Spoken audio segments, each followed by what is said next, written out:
Time.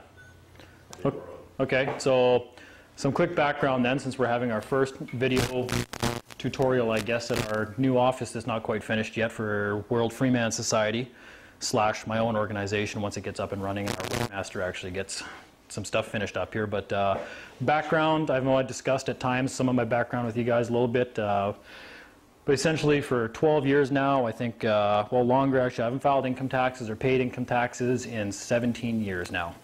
I've never been successfully taken to court against Canada Revenue Agency. My philosophy for the longest time was to just stay out of court altogether and never go there. Even if they charged me with something, I figured I'd just ignore it. Never go there and not have to worry about it, learn to live invisible from government, and that was the solution to everything.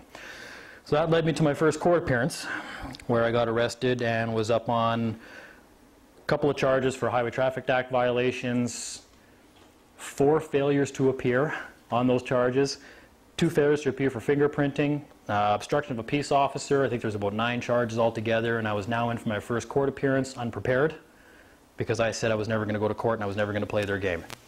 Right? So that led me to a 3-day trial that I called a trial by fire. And I think I'd already known, yeah, I'd known you guys already by then, where I just disappeared for a while and wound up walking out of a courtroom in Brandon after 3 days, a free man. And that's when things all really started to come together. When I finally understood what was working and what wasn't working, what reactions were getting results in court, and what led to them convicting me on the facts, even though I tried to plead guilty to the facts for 3 days. They wouldn't let me. They said, no, you have to plead guilty with the understanding you've done something wrong. And I said, no. I said, I don't care. I said, even if you guys convict me, I don't care. What do I care if you guys convict me? I haven't done anything wrong. Go ahead. Ooh. You know, after the 3rd day, I started talking like that. And you could tell they were starting to do this, and you know, they didn't know what to do, and they ended up convicting me on all 9 charges and discharging them immediately. And, oh, Mr. Clifford, we're going to discharge everything right away, though. And I'm like, what do I care? I don't care. Well, okay, well, but so how does a $50 fine sound? I said, it sounds like something I'm not going to pay. I don't care, right? I don't care. I'm done. Are we done now? It's been 3 days. Can I leave now? Right? Never heard about it again, except they tried contacting me several months later and asking where the 50 bucks was. Which, I'm not even going to get into that phone conversation, but I never heard from them ever again after that. So that's some of my background, and ever since then, that was more than a year and a half ago, things have accelerated. We've far surpassed a lot of anybody that we ever did any learning off of. We've had successes in court. We've had successes with notices to the government, driving with our own private plates. I'm number 1 for yeah, I'm mad because the night before I got arrested in November, sorry, I was supposed to switch to my private plate, and I got arrested because my plate was expiring at midnight, and they pulled me over for driving with no license when I was about to switch to my next plate anyways. I got arrested for being there. And he got arrested for being my witness, for driving out to the middle of winter on the perimeter to be my witness. But so he got to put the private plate on his car first, and he's been almost 2 months now. Oh, anytime. Yeah. So aside from the driver's licenses, and you know, I think about almost 2 years ago now, we started sending off the you know, the new e-cores everybody's familiar with, that we've at this point basically just abandoned altogether as being completely irrelevant and useless. The only useful part of the new e-core was the fee schedule. We've gotten into all that kind of stuff, and now we've gotten to the point where we're comfortable that when we're teaching people stuff and sending people into court to do stuff, that they've won, because we're doing it. And so now we want to start getting that information out there and refuting a lot of the information that's out there. A lot of this is my own personal opinion, because anybody that says that there is this definitive, no, this is what's going on, this is the only solution, this document right here, if you don't dot this I right where I tell you to dot it, this document is not going to work. Okay, it's horse shit. It's all horse shit, because everything they're basing their entire argument on whatchamacallit, no substance, but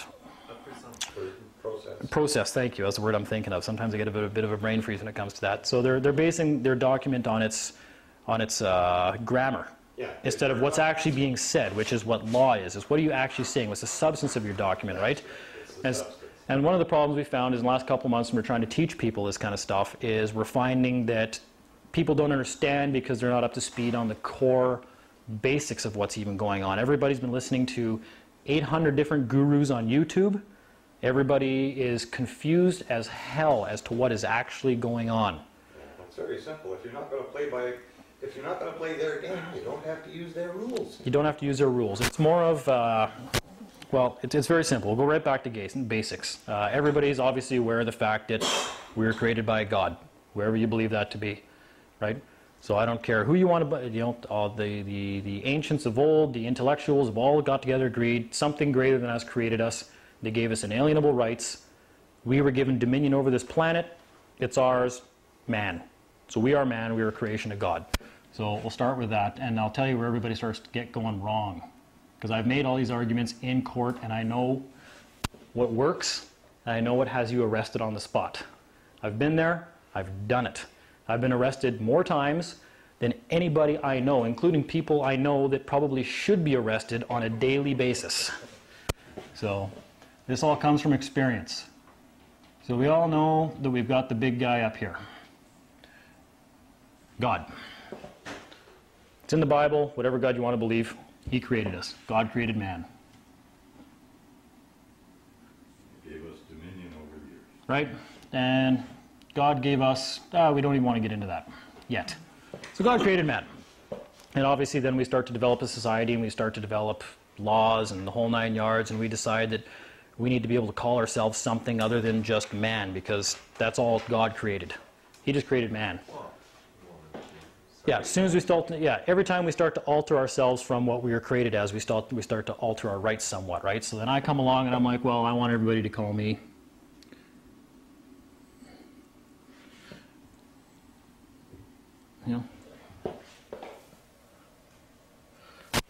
my parents said, well, we want to name our son Dean, and he's of the Clifford family, so we're going to call him Dean Clifford.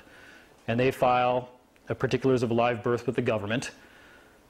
And the government sends them back this receipt that we call a birth certificate, and it's got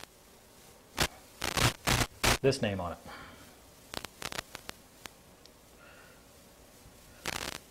Now, we've all heard the theories on what that is. We know what that is. We know what that is. We know what that is. There's no point in even talking about any of that kind of stuff. You can go and you can say, I'm Dean Christopher David of the Clifford family and blah, blah, blah, blah, blah. They don't care. They don't care, and I'll tell you why. Because this name right here includes that name. This name right here, it's a legal name.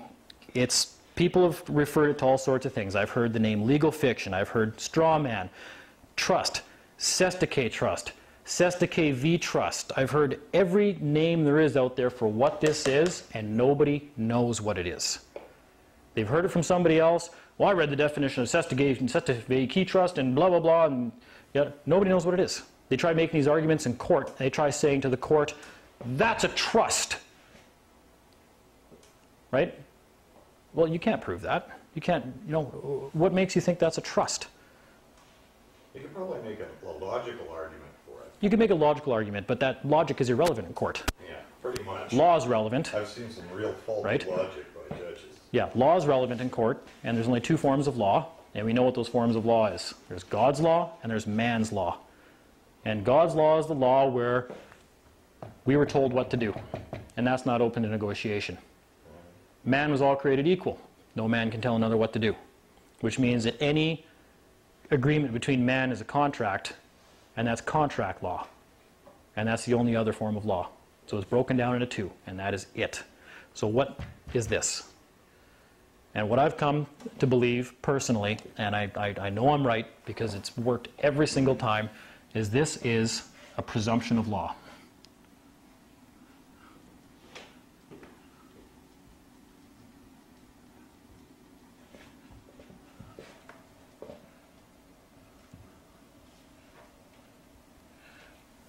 Now, most people think that when you say the word straw man, they actually think it's this real legal identity that's defined and has some account file somewhere with the government, and it exists, and it's this one specific little thing that was created, and they can positively identify it.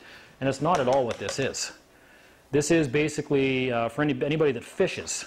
You go fishing. You just want to throw a line out there and see what takes the bait, right? This is a presumption of law. They put this name on a document, and it could be anything. And then from there, they have to get this guy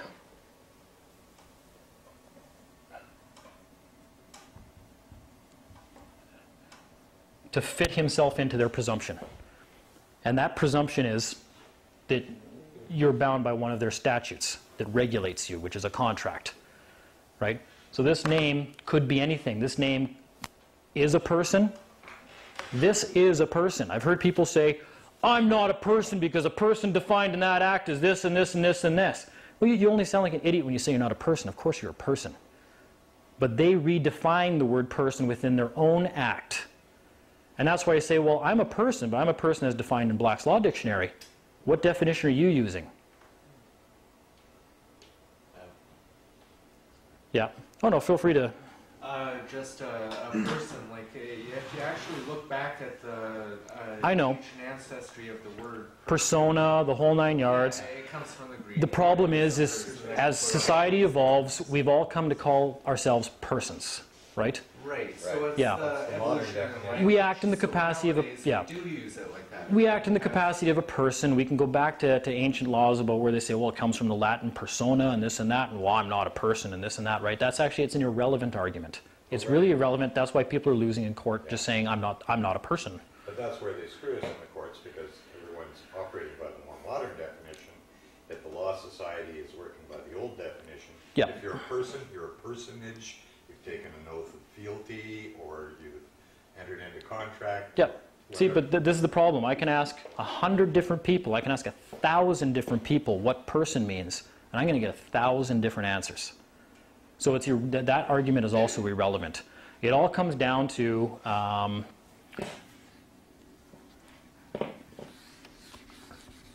and here's the problem.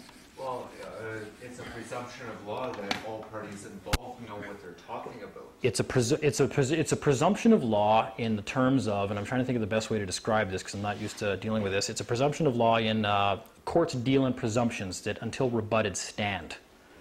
So if they make this term generic enough, it could mean anything.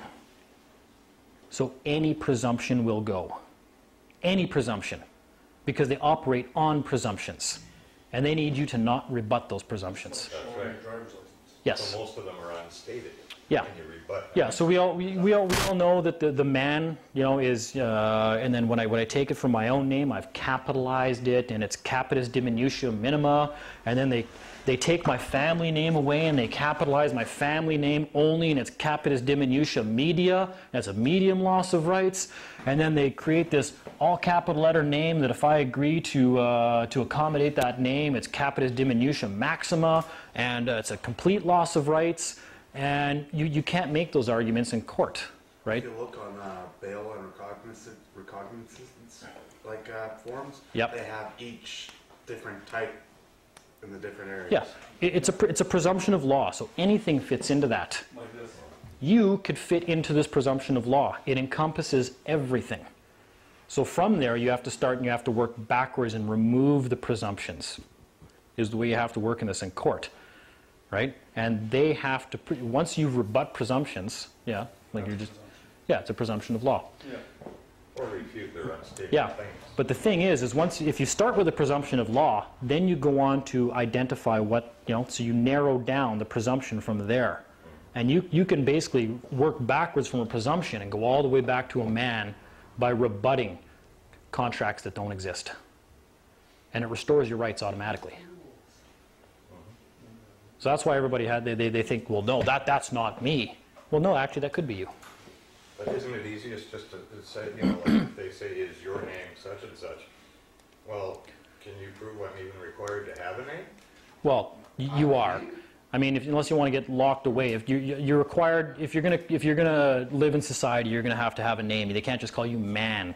There's 7 billion mans on this planet. We're all mankind. If I have self-ownership, can I not name myself? Yes, you can. So it depends on what you're calling yourself in what contracting capacity. When you enter a contract with somebody, you have to pause the